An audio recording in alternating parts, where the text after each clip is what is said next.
Quand on termine, en général, Didier m'assigne cette tâche de fin de congrès. Moi, je pense que c'est à la fois évidemment la plus délicate pour ne pas qu'il y ait des redites et puis également pour ne pas faire baisser votre attention. C'est toujours en fin de congrès, c'est toujours un peu difficile. Donc il faut quand même que nous essayions de rassembler quelques idées générales, les idées phares qui, les uns et les autres, vous ont frappé, marqué, intéressé. Et puis d'autre part, évidemment, essayer de tirer des conclusions. Alors, pas les conclusions définitives sur des sujets de ce type, mais quelques conclusions pour qu'en fin de congrès, après, il y aura des comptes rendus, évidemment, qui seront plus réfléchis que ce que nous allons faire, mais toujours réfléchir, ou en tout cas tirer quelques enseignements, prescriptions, comme ça, à long porte-pièce, c'est toujours intéressant. C'est en réalité ce que l'on dit, c'est ce qui a été le plus marquant.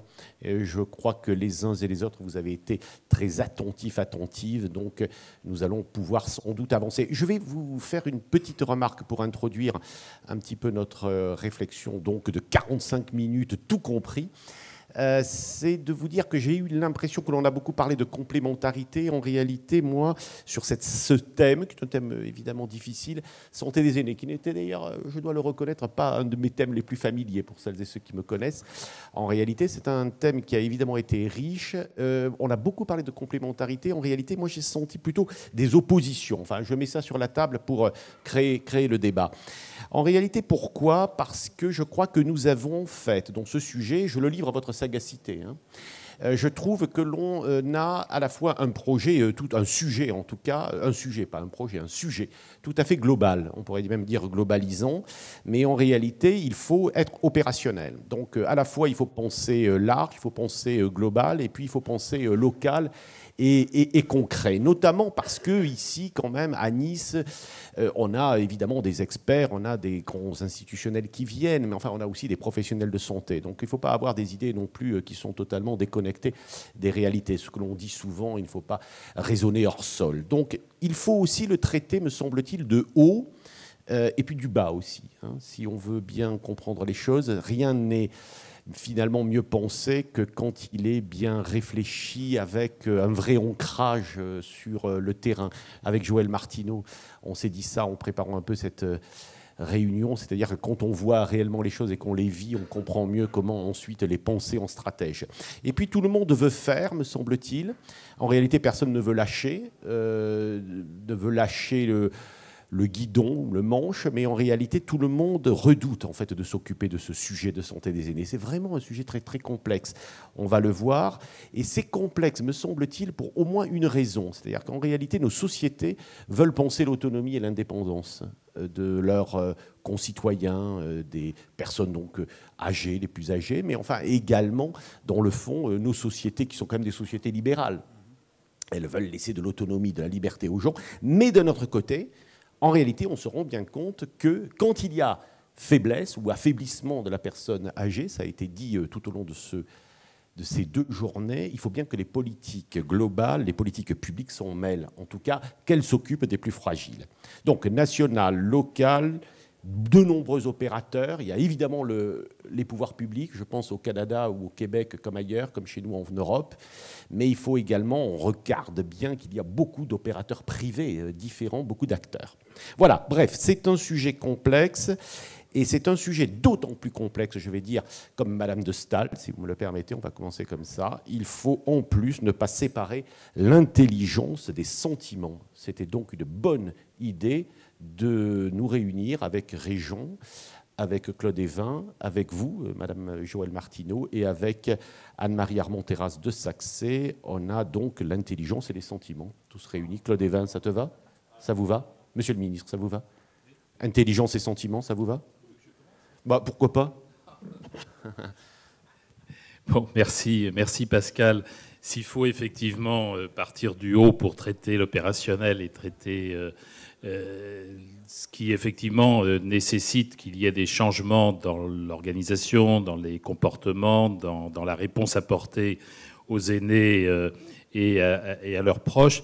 Ce que je voudrais, moi, retenir, quand même, c'est que, si, moi, j'ai quand même eu le sentiment, peut-être un petit peu en différence de ce que tu viens d'exprimer, Pascal, que le besoin de plus grande fluidité, de plus grande souplesse, de plus grande collaboration était quand même très fortement exprimée. Alors, vous allez dire que c'est impulsif parce qu'on le répète à chaque fois, prise en charge des maladies chroniques, vieillissement, mais on voit bien quand même que, en tous les cas, quand on regarde les difficultés, les faiblesses auxquelles notre système est confronté, que c'est en effet autour du rapprochement des acteurs, autour de l'organisation plus fluide, plus intégrée, qu'il faut effectivement qu'on apporte des réponses entre le sanitaire et le social, entre l'institutionnel et le domicile et l'ambulatoire. La deuxième idée qui est aussi apparue à plusieurs reprises, c'est la question du financement. Alors, je ne vais pas rentrer dans plus de détails. On a eu une table ronde. On y viendra, mais pas tout de suite. Mais voilà, c'est quand même le but de notre table ronde. Mais avec effectivement une double préoccupation, manifestement la nécessité de mettre plus de moyens à la disposition des opérateurs, quels qu'ils soient, que ce soit en institution ou que ce soit au domicile, la valorisation des professions, avec quand même un sentiment qui a été exprimé par au moins un des intervenants, et que moi je partage totalement, il y a quand même à euro constant encore des marges de manœuvre. Je vais y revenir sur l'opérationnalité. Et puis il y a la question, quand on parle de financement complémentaire, au-delà des moyens supplémentaires, il y a aussi la question du reste à charge. C'est-à-dire parce que c'est vrai quand même que demander plus de participation des personnes âgées elles-mêmes ou de leurs proches au financement aura des limites. On sait très bien qu'au regard de la moyenne du montant des pensions dans notre pays, la prise en charge en institution reste quand même très, très difficile. Alors, quelles sont les réponses très, très opérationnelles qu'on peut effectivement envisager? C'est, de mon point de vue, quand même d'abord autour de l'organisation territoriale plus cohérente entre les différents acteurs, mais on pourrait y revenir entre l'ambulatoire et l'institutionnel, etc. Concernant les établissements, c'est en effet la question dite du regroupement. Alors derrière le regroupement, on peut envisager différentes formes, mais on voit bien qu'aujourd'hui, un petit établissement ne peut pas répondre en qualité, ne peut pas répondre en efficience économique aux besoins auxquels nous sommes confrontés. Le regroupement, ça ne veut pas dire faire disparaître les sites et constituer des grandes structures nécessairement. D'ailleurs, accessoirement, j'ai vu que la Cour des comptes, dans une dépêche APM de ce matin, et sans doute Hospimedia reprendra aussi, la Cour des comptes vient de produire un rapport où elle demande justement de maintenir les structures, les petites structures. Bon, parfois, il faut que la Cour des comptes soit aussi cohérente avec les objectifs qu'elle affiche par ailleurs. Il faudra peut-être préciser un petit peu ce qu'elle entend sous cette forme. Moi, je ne suis pas opposé à une maintien des petites structures sur le plan géographique, mais manifestement, il faut qu'on aille plus loin dans les regroupements. Regroupement, ça ne suffit pas de dire, même si je l'ai évoqué dans la table ronde hier, ça ne suffit pas de dire qu'il faut faire un groupement de coopération sanitaire médico-sociale, il faut faire une direction commune de l'ensemble des établissements. Ça veut dire aussi qu'on se pose la question de l'organisation interne des établissements et de la réponse que nous y apportons. Et puis le dernier point, et j'arrête là, ça nécessite aussi qu'on se repose la question de la gouvernance totale du système. On voit bien aujourd'hui que si on veut renforcer ce lien sanitaire, social, médico-social, on voit bien que si on veut effectivement qu'il y ait plus d'unité, plus d'unité dans l'appréhension de la régulation, etc. Il faut qu'on sorte de cette dualité conseil départemental, agence régionale de santé. Moi, je pense qu'il faut donner aux agences régionales de santé qui ont une vision effectivement sanitaire et médico-sociale la compétence en la matière.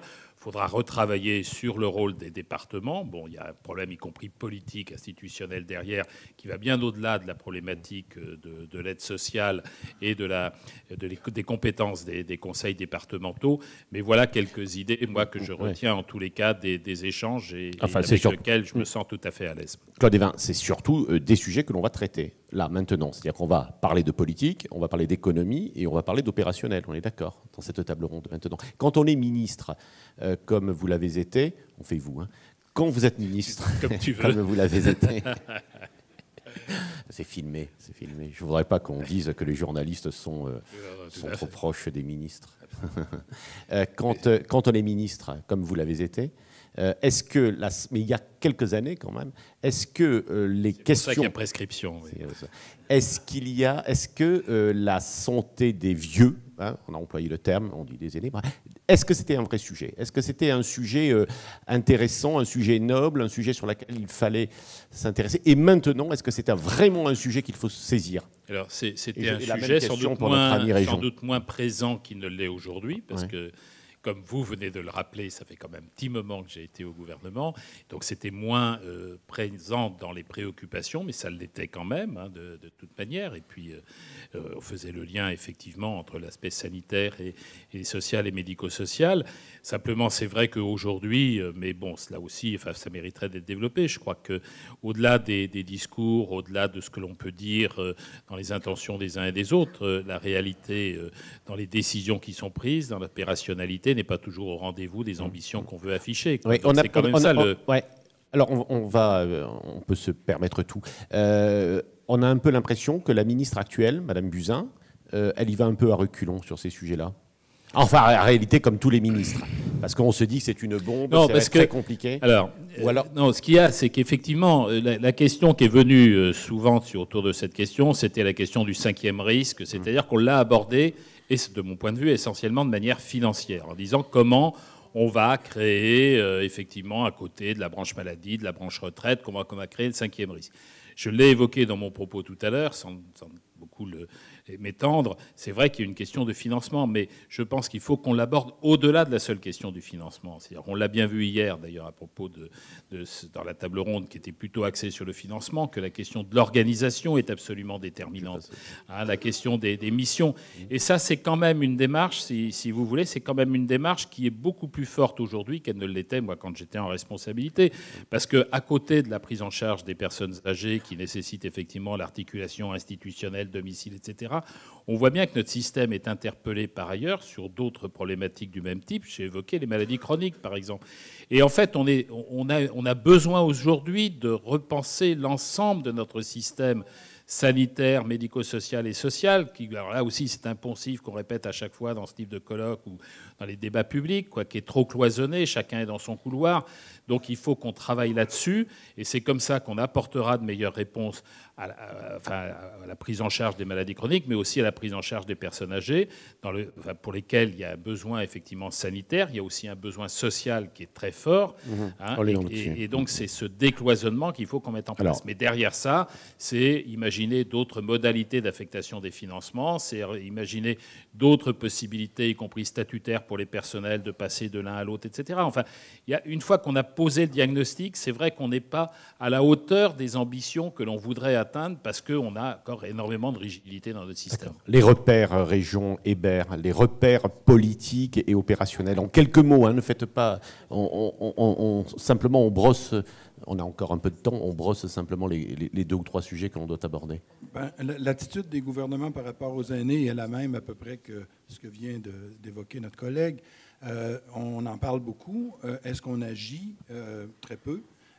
Mon problème, moi, c'est qu'on voit l'arbre, mais on ne voit pas la forêt derrière. C'est-à-dire que... Pour des Canadiens, c'est embêtant, ça. Oui, c'est ça. Et pour les personnes âgées, on voit qu'il y a un problème des personnes âgées, mais on ne voit pas que ça nécessite un changement majeur, tant dans les structures que dans le financement des soins de santé. On a des systèmes de santé qui ont été développés au 20e siècle pour répondre à des populations jeunes. Ces systèmes ont été basés autour des hôpitaux, autour des médecins. Ce n'est plus la bonne réponse dans une société vieillissante. Il faut élargir la base de financement. Il faut mettre en place des financements qui ne sont pas ciblés sur l'hôpital, mais au contraire sont décentrés de l'hôpital vers le domicile, vers le maintien à domicile. Et je pense que ça, c'est des gestes sociétaux qui sont extrêmement importants et qui doivent être posés par nos gouvernements. Vos grands voisins américains, juste à côté de vous, ont les mêmes réflexions que celles que nous avons ici? Nos grands voisins américains n'ont pas la même perceptions ou les mêmes valeurs que nous avons, que nous partageons, la valeur de solidarité ou de fraternité, appelons-la comme ça. C'est pas vraiment le lot de nos voisins américains. Et ce qu'on partage avec vous, c'est cette fraternité-là. L'égalité et la liberté, ça, on a des façons différentes de les exprimer. Vous insistez beaucoup sur la liberté. Ça s'exprime avec la liberté de marché, avec les multiples prestataires privés, qui fait en sorte que l'égalité est un peu mise sous le buisson parce qu'il y a des gens plus égaux que d'autres dans votre pays. Alors que pour nous, l'égalité est beaucoup plus importante. On veut un système égalitaire et pour ça, on est prêt à ne pas avoir de liberté. Je le disais hier, on n'a qu'un seul prestataire, c'est l'État. Il n'y a pas de privé dans notre système de soins de santé. Il y a un financement qui est essentiellement public via les impôts. Alors pour nous, cette liberté de choix, et ça s'exprime dans l'assurance auto pour les dommages de personnes, il y a un monopole d'État. Ça s'exprime avec la Société des alcools du Québec, où il y a un monopole d'État. Ça s'exprime avec la Société du cannabis, qui est un monopole d'État aussi. Alors on a, nous, une approche qui est beaucoup plus égalitaire en termes d'accès aux services, quitte à ce que la liberté ne soit pas au premier plan, du moins pour les questions de santé et de services sociaux. Alors ça nous amène des difficultés parce que les soins à domicile, ce n'est pas que l'État.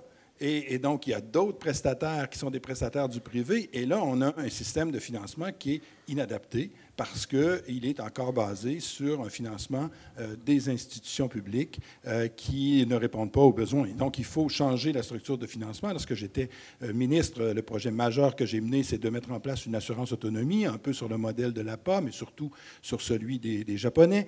Il m'a manqué quelques mois avant que ça soit implanté, mais c'était, je pense, une solution importante pour améliorer le financement des soins à long terme et surtout redonner aux personnes la liberté de choisir où ils veulent vivre, la liberté de choisir quels soins ils souhaitent recevoir et par qui ils veulent recevoir ces soins-là. C'est une question de liberté fondamentale. Et ce projet-là est mort parce qu'on était minoritaire et on a eu le malheur de déclencher des élections que nous n'avons pas gagnées. Mais l'idée n'est pas morte et cette idée-là devra revenir parce que pour le Québec et le Canada, bien financer et financer autrement les services aux personnes âgées, c'est un enjeu absolument primordial. Oui. Alors, dans la pluralité des acteurs, Joëlle Martineau, vous êtes une actrice, mais enfin, les municipalités, les CCAS, que vous présidez, sur le plan national, ce sont des acteurs importants aussi. C'est des acteurs de premier recours et de premier secours et de coordination. Alors, donc, notre histoire maintenant, c'est comment, quand on regarde les évolutions, avec quelques idées, on doit repartir quand on va rentrer chez soi. Alors, sur cette approche de santé. D'abord, je voulais juste dire une phrase sur est-ce que la santé était la préoccupation d'avant. Je serais quand même tentée de dire oui. Quand on voit le vieillissement de notre population, on n'avait pas une moyenne d'âge de vie et des seniors à 85 ans qui étaient en pleine forme. Donc ça prouve bien que la santé, sous une autre forme, a été prise en compte. Le traitement des cancers en particulier, etc. etc. C'était d'autres préoccupations. En tout cas, ça a fait des bonds considérables qui font qu'aujourd'hui, on a beaucoup plus de personnes âgées et demain encore plus. La préoccupation de nos ministres actuels, je serais tentée de dire bien sûr aussi, parce que, vous savez, actuellement, le maître mot, c'est l'innovation. Alors attention de ne pas dire l'innovation, on balaye tout ce qui existait avant et on fait autrement, on fait mieux. On prend ce qui existait, qui était bon, et on fait autrement. Et nos ministres, je suis tentée de dire nos ministres, Agnès Buzyn pour la santé et le social et Sophie Cluzel pour le handicap, ont vraiment cette volonté de nous aider à construire autrement. Alors, construire autrement, je serais tentée de donner 3 exemples pratico-pratiques. D'abord, l'innovation, c'est construire, notamment pour les collectivités, avec du privé, public-privé, des actions que la réglementation interdisait avant.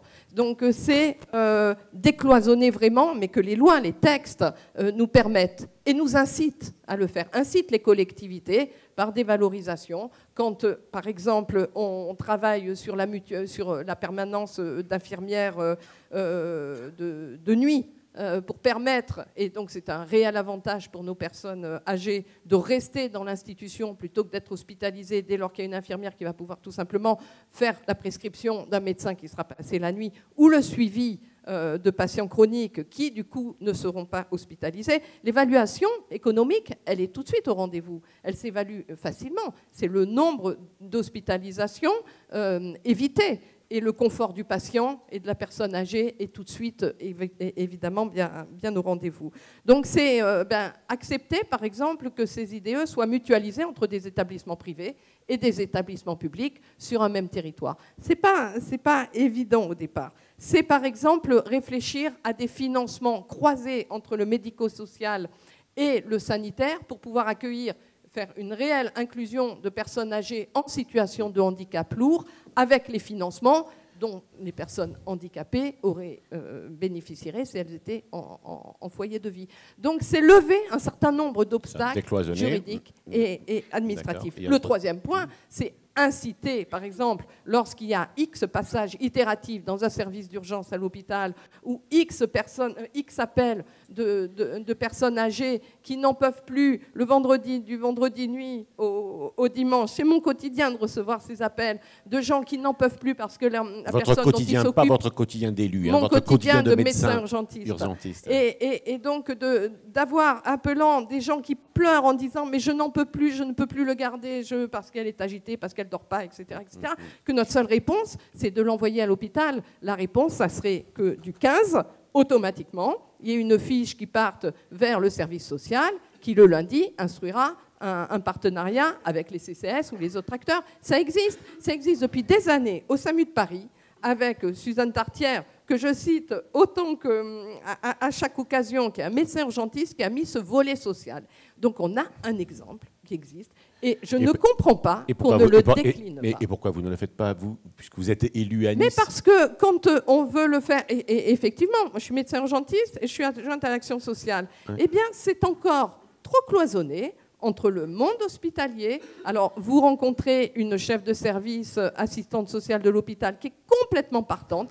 Et puis après, même avec ça, en extrême volonté, et puis de l'autre côté, les partenaires sociaux des CCAS, par exemple, sont partants, eh bien, ça ne se fait pas, parce qu'il y a... Vous voulez dire, en d'autres mots, je vous coupe, mais c'est simplement... C'est trop compliqué à monter. Et vous voulez dire que finalement, l'action d'un élu local sur ce terrain-là est quand même limitée, trop limitée? Elle est encore limitée par une certaine réglementation qui fait qu'il n'y a pas il y a trop de cloisonnement encore.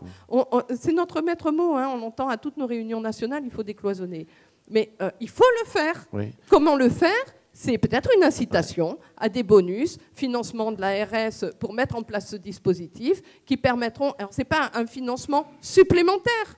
C'est un déplacement de financement qui éviteront sûrement beaucoup d'hospitalisations. On interrogera Claude Évin sur faut-il décentraliser la France, mais c'est juste après.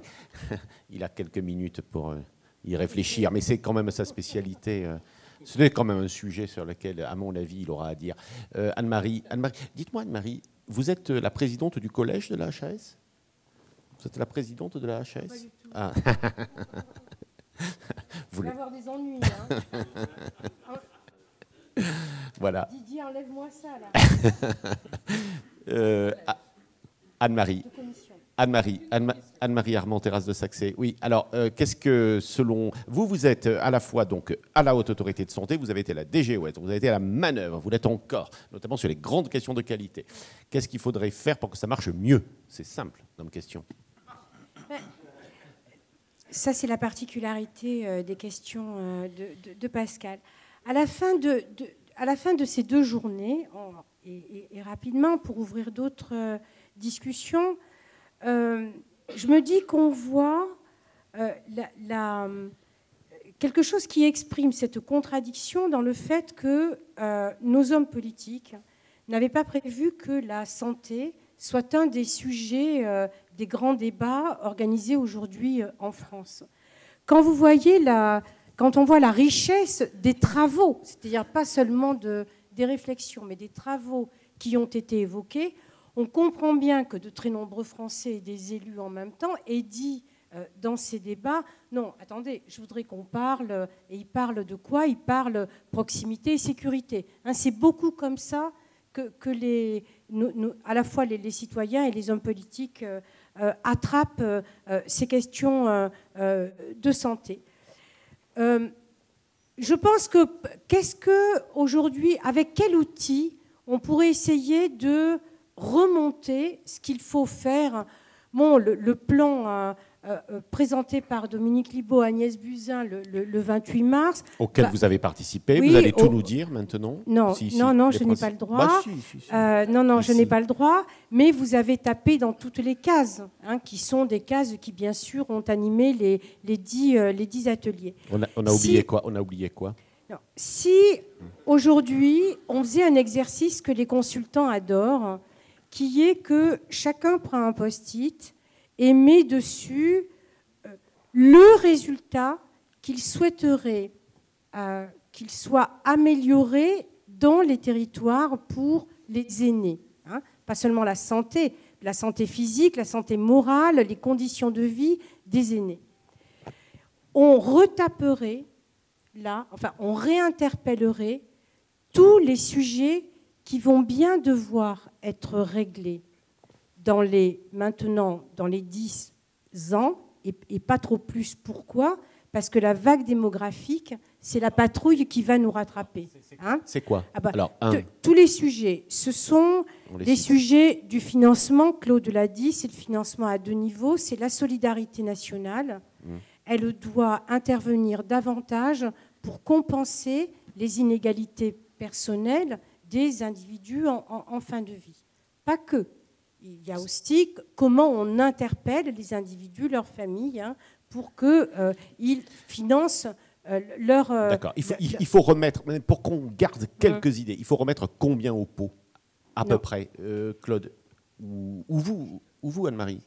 Non. Ouais. Bon, et vous? C'est plusieurs milliards, hein, donc c'est pour ça que c'est des sujets compliqués. Et contrairement, si je puis me permettre, à ce que vous avez dit, la façon dont aujourd'hui le gouvernement attrape le sujet, il essaie d'attraper, mais Claude l'a dit, pas seulement sur le sujet du financement, mais sur tous les autres. Et c'est ça qui est intéressant. Hein. Didier Haas avait réagi à la présentation de l'enquête citoyenne sur grand âge en disant finalement il n'y a rien de nouveau. Non, juste ce qu'il y a de nouveau ou ce qu'il y a d'ancien, c'est que tous les sujets qui avaient été évoqués ne sont pas résolus. Et ce qu'il y a de nouveau, c'est qu'il faut les résoudre tous ensemble dans les 10 ans qui viennent, parce que la vague démographique va être absolument énorme. Donc, le premier sujet, c'est le sujet du financement. Il est en local, hein, c'est-à-dire qu'il est la solidarité nationale et ensuite dans les familles et dans les territoires. Le deuxième, et vous y avez tous fait allusion dans vos différentes interventions, quand je dis le deuxième, je ne les classe pas forcément, c'est la revalorisation des métiers, qui est la revalorisation de l'image, mais qui est peut-être également la revalorisation des contenus et des missions, et donc des coordinations. Qui c'est qui est à la manœuvre, là? Qui doit être à la manœuvre?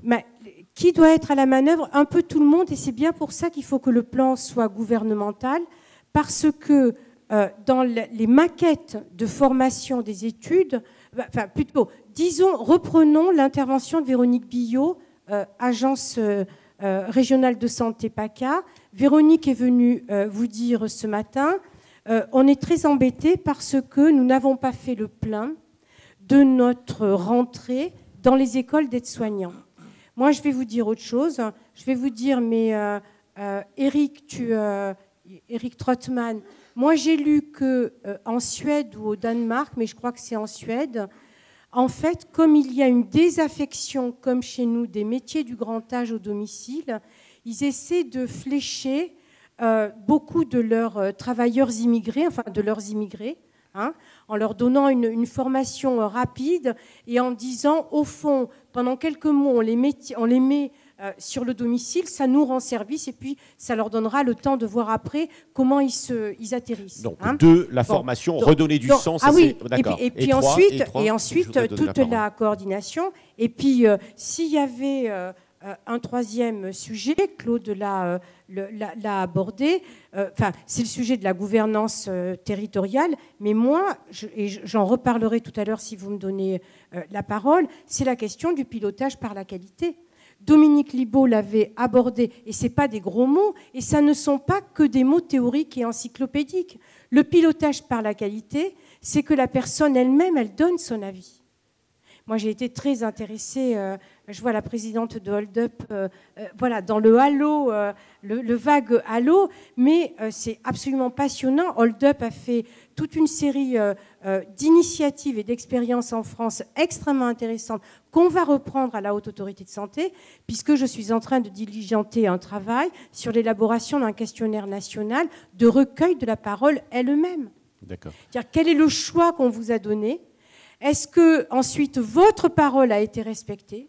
Si elle n'a pas été respectée, on peut essayer de comprendre pourquoi. Et ensuite, est-ce que votre parole évolue? Et est-ce qu'on vous demande si elle évolue? Vous voyez, je pense que ce sont ces questions-là sur lesquelles il faut qu'on progresse. Anne-Marie, comme on est pour la participation participative et non représentative, la parole est à la salle. Hein. Vous pouvez dialoguer, on a 15 minutes encore. Vous pouvez dialoguer avec nous. Essayons de bâtir ensemble. Hein. On essaie de bâtir ensemble. On fait comme le grand débat. D'accord? Alors, Monsieur Macron, Monsieur le Président. Moi, ce que je vous dis, c'est que si vous avez des solutions aux problèmes des personnes âgées, des solutions du 20e siècle que vous essayez d'appliquer en utilisant l'hôpital, en utilisant les soins médicaux, on se trompe. Ce n'est pas les bonnes solutions. Il faut sortir de l'hôpital. Il ne faut pas attirer les personnes âgées vers l'hôpital. Il faut avoir un effet centrifuge. Au contraire, il faut que l'intervention soit en amont de l'hôpital, qu'on puisse organiser les services à domicile, les services de proximité, les services de première ligne de façon beaucoup plus intégrée, de sorte qu'on ne se rende pas à l'hôpital et qu'on n'ait pas besoin d'aller à l'hôpital et que la sortie de l'hôpital soit plus rapide. Il ne faut pas prendre les vieux au moment où ils sont à l'hôpital, il faut les prendre avant l'hôpital. Et la même chose pour la médicalisation de la prévention. Comme je le disais hier, il n'y a aucune preuve qu'une approche médicale pour essayer de diminuer la perte d'autonomie a quelques impacts que ce soit sur la perte d'autonomie. Arrêtons ces approches, utilisons plutôt d'autres approches non médicales qui sont au niveau de la cité, au niveau du logement, des transports, des habitudes de vie, plutôt que de se baser, comme on l'a fait au 20e siècle, sur le diagnostic médical et le paternalisme médical. Il faut sortir de ces schémas et il faut sortir également du schéma où on finance d'abord l'hôpital, où on finance d'abord les médecins. Il faut sortir de ce schéma financier-là. Il faut faire en sorte qu'on puisse financer d'autres choses que l'hôpital et les médecins. Et ce que j'ai entendu pendant ces 2 jours, c'était beaucoup de l'hospitalier, c'était beaucoup, par extension, les EHPAD. Il ne faut pas organiser les services aux personnes âgées autour des EHPAD, c'est un non-sens. Il faut les organiser autour de la communauté, faire contribuer les EHPAD, mais faire organiser les services aux personnes âgées autour des EHPAD et autour des hôpitaux, on ne fait qu'un effet centripète vers ces institutions-là, et c'est cet effet pervers qu'on ne veut pas avoir. On veut que les personnes âgées puissent recevoir les services à l'extérieur de ces institutions, de façon à ce qu'on puisse éviter l'utilisation coûteuse et dommageable, il faut bien le dire, de ces institutions pour les personnes âgées et les garder pour ce à quoi ils servent, c'est-à-dire la haute technologie pour les hôpitaux et les soins très importants. Bon, écoutez, c'est tellement riche. On n'a pas tout vu, mais on a vu pas mal de choses. Alors moi, je voudrais simplement vous dire que je voudrais reprendre la phrase de Descartes, cher Didier. Nous pouvons toujours espérer, même si ça ne dépend de nous, et surtout de Paul Ricoeur. Il préférait, en raison de son grand âge, se tourner vers l'avenir. Merci Didier, c'était sympa. Merci beaucoup.